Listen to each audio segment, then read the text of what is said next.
Então, E é isso acho isso que gera de uma fato resistência. que muda no cérebro? Nesses casos de dor crônicas? Então, existem duas grandes vias pelas quais as síndromes dolorosas pioram na depressão ou piora a percepção de dor. Uma delas é que o sistema supressor de dor, aí é uma coisa do sistema nervoso central mesmo, ele pode descalibrar na depressão. Então isso aí é muito fácil de entender. Por exemplo, se alguém apertar sua mão, até certo ponto você sente pressão. Mas se a pessoa for muito forte e apertar muito a sua mão, a partir de um determinado ponto você percebe como dor. Aquilo deixa de ser apenas pressão e passa a ser algo doloroso, né? E aí o que acontece? No nosso sistema nervoso central, tem lá uns núcleos que regulam essa percepção de dor, né? Na depressão, esse sistema ele pode estar descalibrado. E aí estímulos que não eram dolorosos passam a ser percebidos como dor. Então esse é um dos mecanismos, né? O outro mecanismo é que a depressão, o Dr. José já falou de inflamação aqui, a depressão é uma doença que tem um componente inflamatório muito importante. Isso aí é bastante interessante, nos anos 70, 80, isso aí foi bastante estudado, né? É interessante. Imagina que os níveis, o nosso corpo tem substâncias pró-inflamatórias e substâncias antioxidantes, enfim, num equilíbrio, né? Quando a pessoa tem uma infecção, por exemplo, essas substâncias pró-inflamatórias no corpo, por uma resposta do organismo, elas ficam numa concentração bastante alta. Então aqui estaria o normal, aqui estaria uma pessoa que está com uma infecção. Já foi estudado não só na depressão, mas na depressão, no transtorno bipolar, em outras doenças psiquiátricas, esses mediadores inflamatórios estão no meio termo. E essa resposta inflamatória do corpo no paciente em depressão, eu estou falando da depressão, mas outros transtornos psiquiátricos isso também acontece, isso não é tão específico assim. Aumenta, por exemplo, o risco cardiovascular no paciente, então acredita que esses mediadores inflamatórios aumentados aumentam o risco do paciente ter um problema cardíaco e aumenta o risco das doenças dolorosas e inflamatórias. Então, essa intersecção entre dor e depressão, ela não é psicológica. Ela acontece tanto no sistema nervoso central, quanto no corpo todo, através desse estado pró-inflamatório da depressão. Isso é muito verdade, porque quando você está com uma dor e você recebe uma notícia boa, foi promovido, você vai ser avô, avó, você continua com o mesmo estímulo doloroso, mas a sua dor é limiada para baixo. Isso é muito verdade. Isso aí é legal, e aí sim é a dimensão psicológica da dor. Isso é bastante interessante e precisava ser falado mesmo, foi legal você levantar essa bola. Porque eu vou contar até uma experiência que eu tive no meu internato, lá no Hospital Universitário, na USP, eu lembro como se fosse hoje, uma senhora tendo um parto normal, gritando pelas dores do parto, né? E eu lembro que ela usava um óculos, eu lembro como se fosse hoje, né? Já faz quanto tempo aí? 20 anos. Mas eu lembro como se fosse hoje, ela com óculos de acrílico, e ela tendo aquelas dores terríveis, e o meu colega lá fazendo o parto. Quando o bebê nasceu, que deu o primeiro choro, ela começou a sorrir na hora. E no meio do parto, ela estava sentindo tanta dor que ela pegou o óculos, quebrou e jogou para o lado, assim. E foi uma imagem tão bonita, porque o filho deu o primeiro choro, ela abriu um sorriso, que nem você está agora, assim, abriu um sorriso bonito. E foi uma imagem que me impactou bastante. Então imagina, aquela dor é uma dor lancinante. Se fosse para colocar na escala subjetiva, que a dor é sempre subjetiva, né?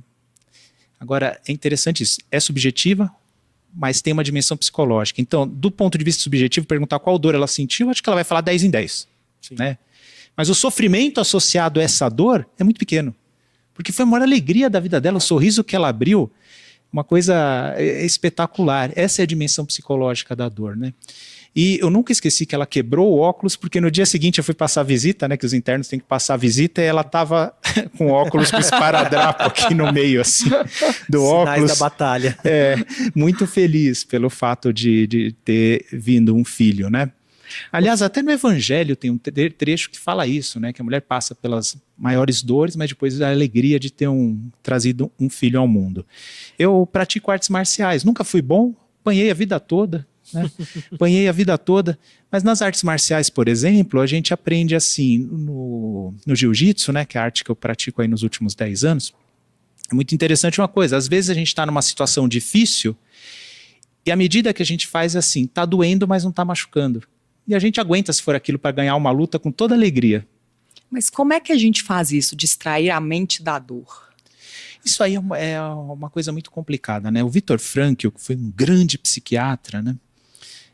Fundador da logoterapia, a terceira escola de psicoterapia de Viena, ele falava que é possível encontrar até propósito em muitas coisas, inclusive na dor que se está passando, né? E o Viktor Frankl, ele tem uma experiência muito espetacular de ter passado pelos campos de concentração, né? Na Segunda Guerra Mundial, ele era um judeu austríaco, né? E ele desenvolveu essa psicologia do senso de propósito. Havendo um senso de propósito na dor, a gente passa a dor existe, né? A dor, apesar de ser subjetiva, ela existe. A dor, a gente não tem como evitar. Mas dependendo do propósito que ela assume, do contexto que ela tem, o sofrimento associado a ela pode mudar. Aí que entra a dimensão psicológica da dor. E os exemplos a gente pode dar muitos. Imagina uma senhora que está segurando um filho no braço no supermercado, na fila do supermercado, né? Se começar a doer o braço dela, ela vai falar, eu volto outra hora e compro aqui, porque eu não tá chato aqui segurar meu filho aqui. Mas se ela tiver numa fila, por exemplo, para obter um tratamento para o filho num pronto-socorro que vai salvar a vida do filho, ela fica o dobro, o triplo do tempo. Fica o dia inteiro. E aquela dor não vai ter tanto significado para ela. Ela vai passar com aquela dor com menos sofrimento. Essa é a dimensão psicológica da dor. E existe isso também, por isso que dor é algo tão complexo, né? Falei aqui que a dor na depressão não é meramente psicológica, mas a dimensão psicológica da dor também é muito importante. Fazendo um gancho ao programa de semana passada, a gente falou dos atletas de alta performance, que faz ultramaratona, esses colegas que cuidam desses pacientes, eles apresentam dor durante a prova. E a saúde mental e a perseverança dele é que faz ele chegar no objetivo. O foco, né? O tá foco. ali, ó. Então, acho que essa talvez seja... Esse é um bom exemplo, o senso de propósito, né? Eu ouvi dizer de um ultramaratonista que, nem sei se é verdade isso, tá? Mas que esqueceu de passar vaselina nas partes íntimas. E teve esfolamento gravíssimo, né? Mas completou a prova. Ficou sem andar e sentar por uma semana. Olá, meu nome é Fernando Fernandes, sou um médico, psiquiatra e palestrante. Aqui a gente fala de saúde emocional, bem-estar e desenvolvimento pessoal. Se você gosta de sistemas, está no lugar certo. Deixa o like e já se inscreve no canal. Gostou desse corte? Link para participação completa no podcast Minha Coluna está na descrição. Por enquanto, muito obrigado por você ter chegado até aqui. Eu deixo esses vídeos para você continuar me assistindo. E para se inscrever tem o botãozinho aqui embaixo. Novamente, muito obrigado, fique com Deus e até um próximo vídeo.